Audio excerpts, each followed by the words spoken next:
Welcome back to my YouTube channel basic education with विवेक।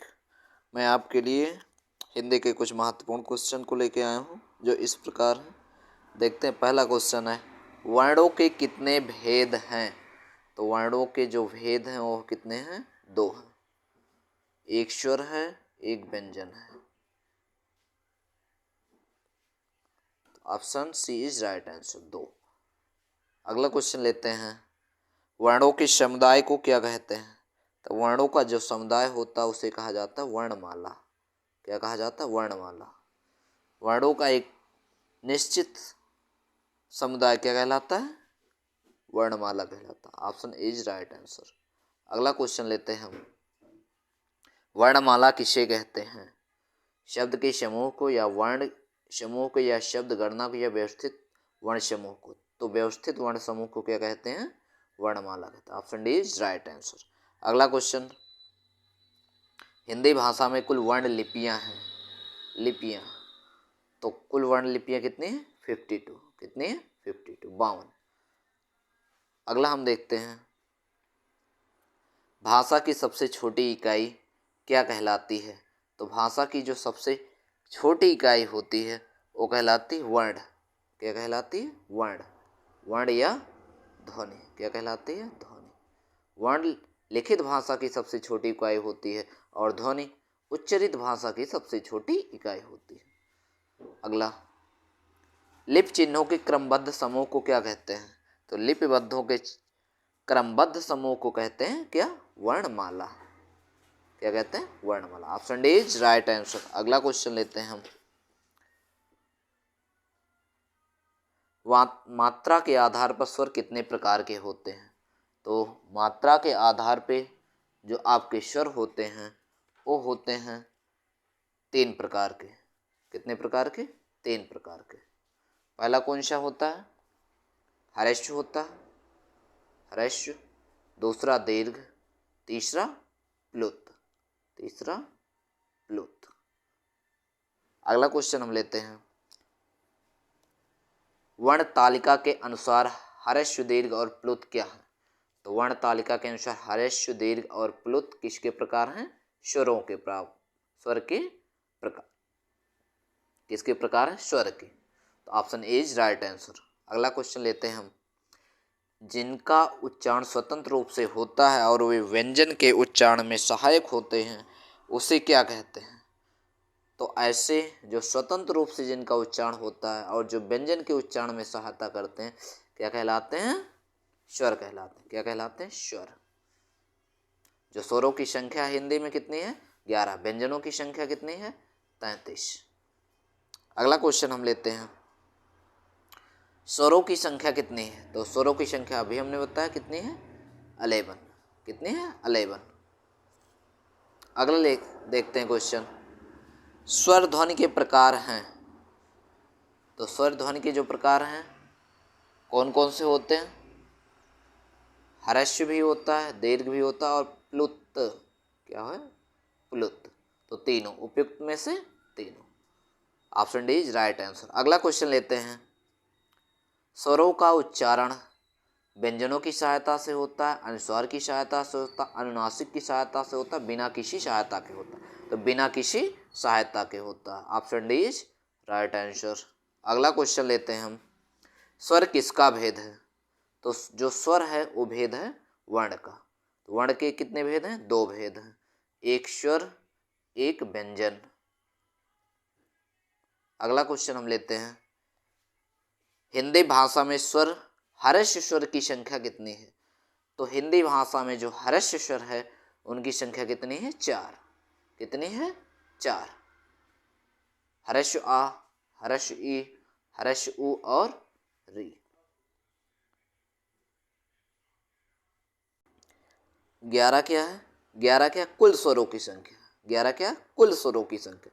जो 4 है वो क्या है? हर्ष स्वर, या जिन्हें मूल स्वर हम कहते हैं। क्या कहते हैं? मूल स्वर या हर्ष स्वर। तो कितने हैं? 4। Option B is right answer. अगला क्वेश्चन हम लेते हैं, जिन स्वरों के उच्चारण में 2 मात्रा का समय लगता है उसे क्या कहते हैं?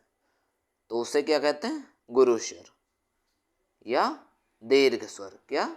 दीर्घ स्वर या गुरु स्वर।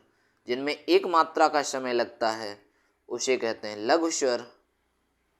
क्या कहते हैं? लघु या ह्रस्व। जिनमें 2 से अधिक मात्रा का समय लगता है उसे क्या कहलाते हैं? प्लुत कहलाते हैं। क्या कहलाते हैं? प्लुत कहलाते हैं। तो ऑप्शन बी आपका राइट आंसर हो जाएगा, गुरु स्वर, जिनके उच्चारण में 2 मात्रा का समय लगता है। अगला क्वेश्चन हम लेते हैं, निम्नलिखित में कौन सा दीर्घ स्वर है?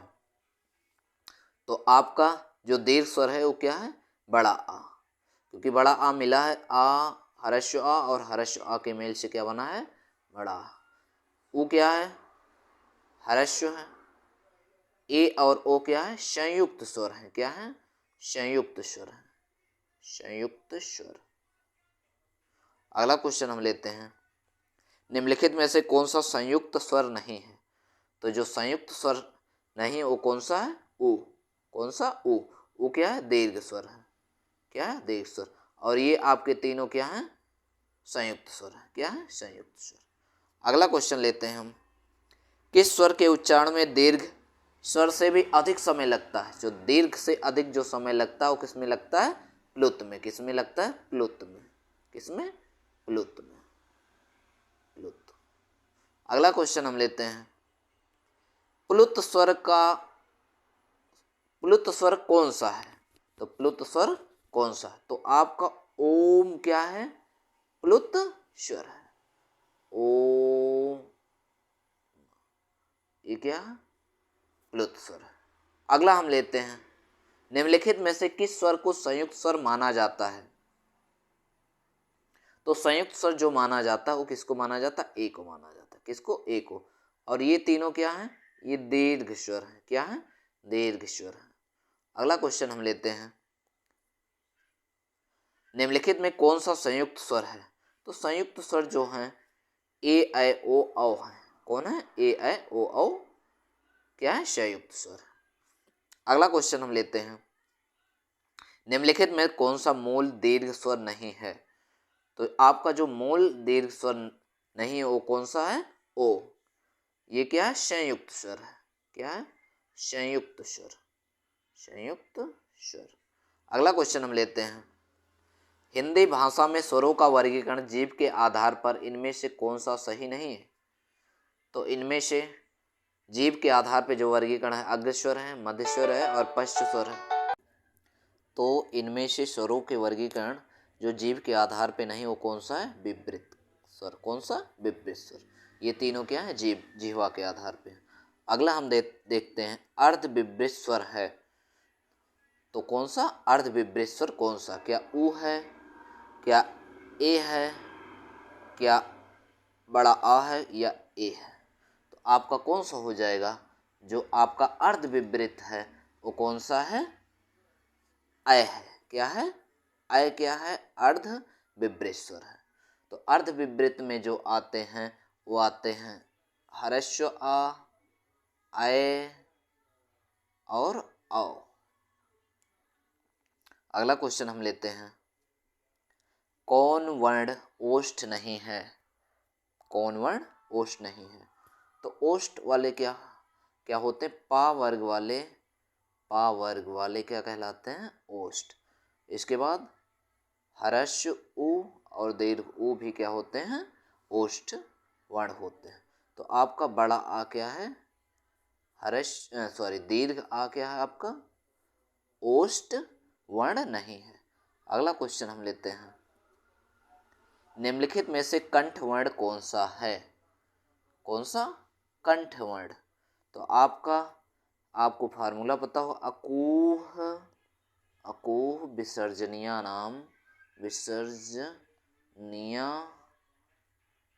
नाम कंठः। क्या है? कंठः। मतलब ह्रस्व और दीर्घा का वर्ग हा और विसर्ग का क्या होता है? कंठ से बोले जाते हैं। तो ह्रस्व आ इसमें है तो ह्रस्व आ क्या? कंठ वर्ण है। अगला क्वेश्चन लेते हैं हम,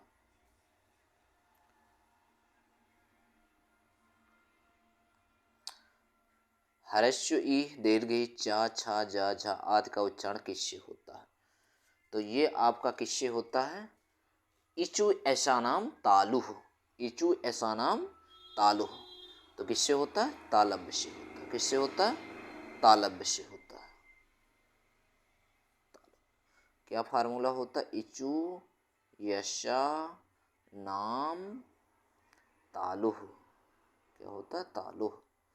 तो आपका option C is right answer. अगला क्वेश्चन हम लेते हैं, जिह्वा के आधार पर स्वर कितने प्रकार के होते हैं? तो जिह्वा के आधार पर जो स्वर होते हैं वो 3 प्रकार के होते हैं। कौन सा?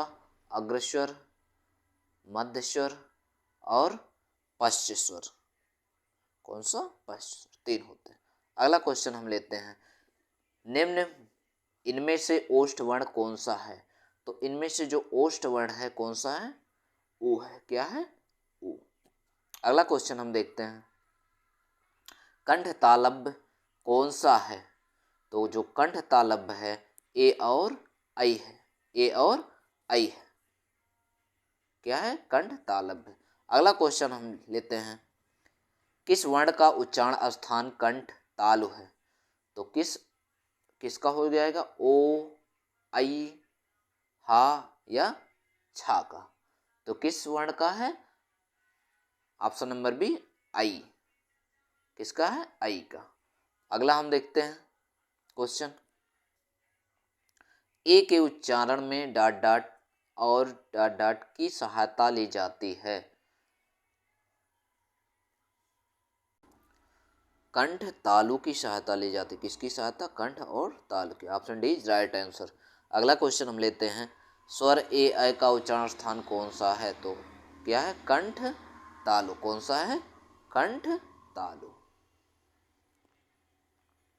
अगला क्वेश्चन हम ले लेते हैं,